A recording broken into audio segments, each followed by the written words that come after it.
everybody, this is Mark with Ultimate Performance Training, and welcome to our April newsletter. This month, in our Train Your Way Out of Pain segment, we're basically going to look at the balls of your feet. If you're a runner, if you're a stay-at-home mom, someone who's just always on your feet, just running errands a lot of times you have issues with just the arch of your foot, or basically right underneath your toe area, where basically it feels like your foot's on fire sometimes, or it feels cramping, or you just have a lot of discomfort. So I'm going to show you 3 different ways for you to help you overcome those just kind of really just nagging ailments. So the first thing we're going to do is we're basically going to look at the soft tissue of your foot. So what you're going to do is you're basically going to use a golf ball, a lacrosse ball, baseball, tennis ball, racquetball, some sort of circular surface that basically has some sort of density to it, and put it underneath your foot.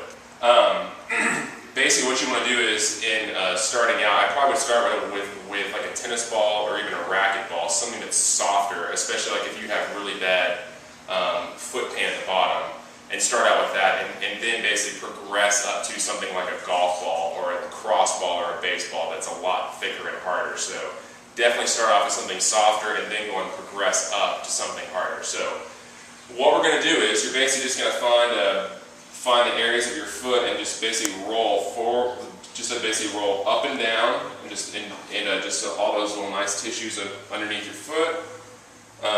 Do it about 15 to 20 times probably. We're going to go forward and back, and then after you do that, we're going to go side to side. So basically you can also go side to side as you're going up as well. And this feels really good to my foot. And basically I'm using a golf ball right now, so you can tell how bad you can tell how painful my foot is dealing with that. And do that about 15 to 20 times. And lastly, we'll add a little transverse or rotational component to that, and basically go after those tissues from like a different angle. So do that about 15 to 20 times. After you've done that on both feet, what you're going to do is you're basically going to find a wall. If you have a stretch cage, if you have a doorway, something that basically has a place for you to put both hands to use for stability, you're going to do that. So just basically act like you're being frisked by a police officer. Put your hands about shoulder height. Have one leg back with the heel on the ground, and then of course use your opposite knee as a driver. So what we're going to do is you're basically going to take this opposite knee and drive it forwards and backwards at basically knee height. Alright? So you drive forward and back. And so by doing this, I'm basically integrating my whole body into basically stretching my left calf right there. And so this definitely takes a better approach than just if I'm standing against a wall and just holding a stretch for 60 seconds or something like that, because of course every time I drive my knee forward, I can actually get a little bit better range of motion each time. So I'm actually going just a little bit farther each time, increasing that range of motion versus if I was just holding that position. So basically this will help you be a little more successful in basically increasing your ankle range of motion. Second thing we'll do in this stretch is that of course you'll basically take your knee up and then drive side to side. Alright? And so if you look at the back of my left heel, so cameraman, if you want to get the back of my left heel over here, so walk over here and get the back of my heel just like this, you'll see my left heel collapsing, moving side to side, like that. So that's also vitally important, because that's what's known as calcaneal eversion and inversion. And not to get too nerdy on you, but basically whenever that heel basically everts and basically collapses into the ground, it's literally like a basic key for your car. If you can actually have the right key for your car and basically turn on your car correctly, then of course your engine goes and basically your car moves efficiently. This is literally like the entire key for your body. If this sucker can basically evert properly, it'll basically turn on the the like an engine for your body, like which is your hips.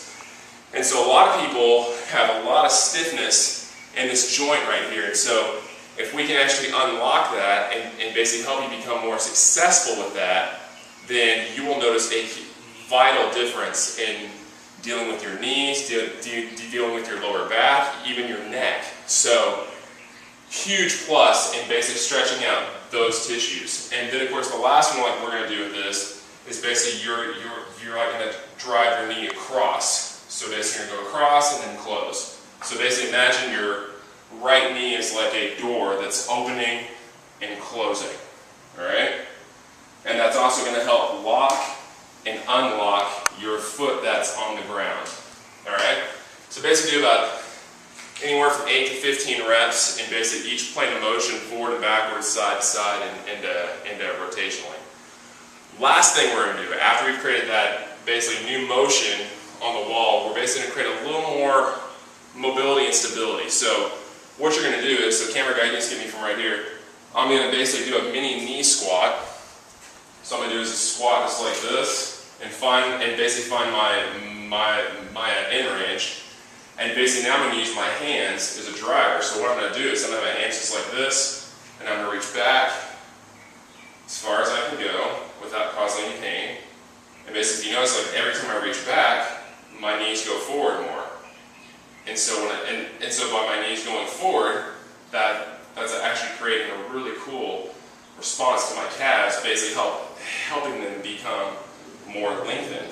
And not only that, I'm also creating more motion out of my foot and my ankle. So do about 6 to 15 reps in that direction, and then now find your in range in your knees again, and then now go side to side. Ooh, that feels good. For your feet and ankles and hips. There we go. And same thing, do about 6 to 15.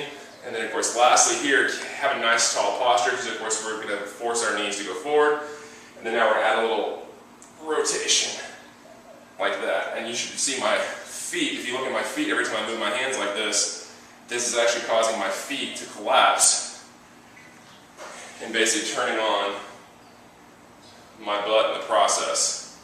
Alright, so those are the 3 strategies. Just to recap, find a ball that's soft, a little bit softer first in like density. Roll on the bottom of your feet in all 3 planes of motion about 15 to 20 times. Find a wall and do your calf stretches in all 3 planes of motion using your opposite knee as a driver. Do that anywhere from 8 to 15 times. And then lastly, do your mini knee squat matrix using your hands as a driver, and do that anywhere from 8 to 15 times in all 3 planes of motion. So I hope you guys really enjoy that. I really hope that like also helps you feel better, and let me know how that goes. Thanks a lot.